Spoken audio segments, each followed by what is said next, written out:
क्योंकि मैं जानता हूं कि आजाद भारत में नेताओं की कहने और करने में अंतर होने के कारण भारत की राजनीति और भारत के नेताओं पर से जनता का विश्वास धीरे धीरे कम होता चला गया और यह विश्वास का संकट निरंतर गहरा होता चला गया।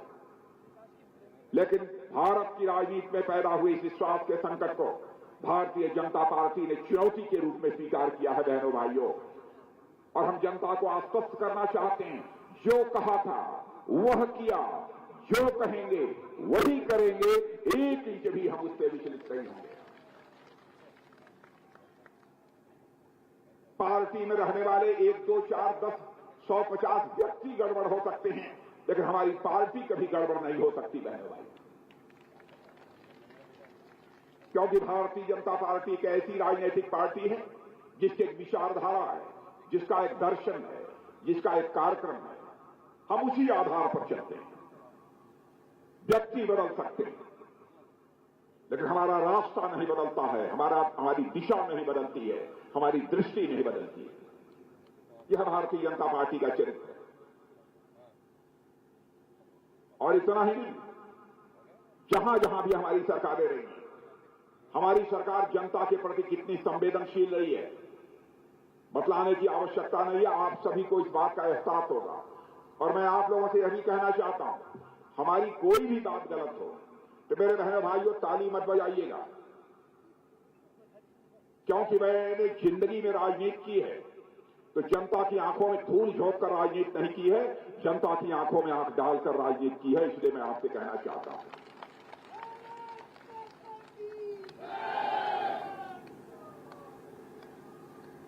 चाहे हमारे आदरणीय अटल बिहारी वाजपेयी जी भारत के प्रधानमंत्री रहे, चाहे आज नरेंद्र भाई मोदी भारत के प्रधानमंत्री, इनकी सरकारों के कामकाज को भी आपने देखा है, और कांग्रेस की सरकारों को और अन्य सरकारों के भी कामकाज को आपने देखा है। जितनी भी कांग्रेस की सरकारें रही हैं, हर सरकारों के ऊपर भ्रष्टाचार के गंभीर आरोप लगे।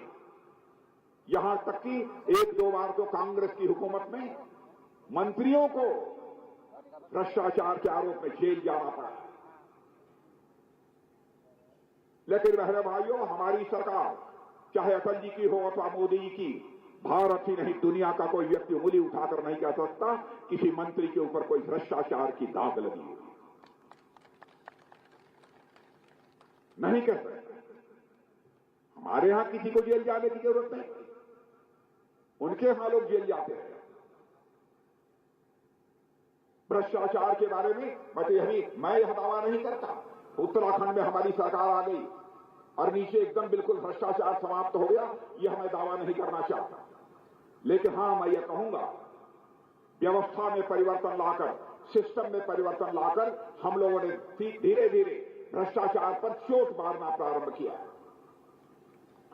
मैं आपको याद दिलाता हूं, राजीव गांधी जी जब भारत के प्रधानमंत्री थे तो उन्होंने एक बार चिंता व्यक्त की थी और कहा था, क्या करें, मैं ऊपर से 100 पैसा भेजता हूं, लेकिन नीचे लोगों की जेबों में बामुश्किल 15 पैसा पहुंच पाता है, 85 पैसा भ्रष्टाचार की भेंट चढ़ जाता है। इस चुनौती को हमारे प्रधानमंत्री नरेंद्र मोदी जी ने स्वीकार किया। और बहनों भाइयों, मैं दावे के साथ कह सकता हूं, यदि स्वीकार किया तो उस पर विजय प्राप्त की। आज 100 पैसा यदि दिल्ली से चलता है तो हमारे किसान भाइयों की जेब में 100 का 100 पैसा पहुंचता है, 1 पैसा भी इधर उधर नहीं होने पाता।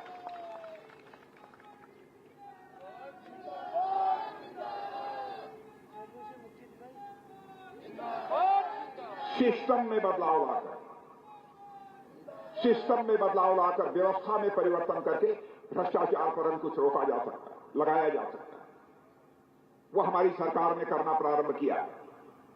आप सबका आशीर्वाद चाहिए, समय चाहिए। और मैं यह भी कहना चाहता हूं, ऐसे सरकार की जरूरत है जो कि उत्तराखंड की सांस्कृतिक और आध्यात्मिक विरासत को सुरक्षित रख सके। ऐसी सरकार बनाइए, मैं यह अपील करने के लिए आया हूं। ऐसी सरकार बनाइए जो कि पर्यटन की दृष्टि से उत्तराखंड का तेजी के साथ विकास कर सके, लेकिन यहां का पर्यावरण किसी भी सूरत में प्रदूषित न होने पाए, उसकी चिंता करने वाली आप सरकार बनाइए, यह अपील करने के लिए आया हूं। और एक चीज, गंगोत्री कहां से निकलती है? उत्तराखंड से। गंगोत्री से जो उत्तराखंड से निकलती है, बहने भाइयों, सारे देश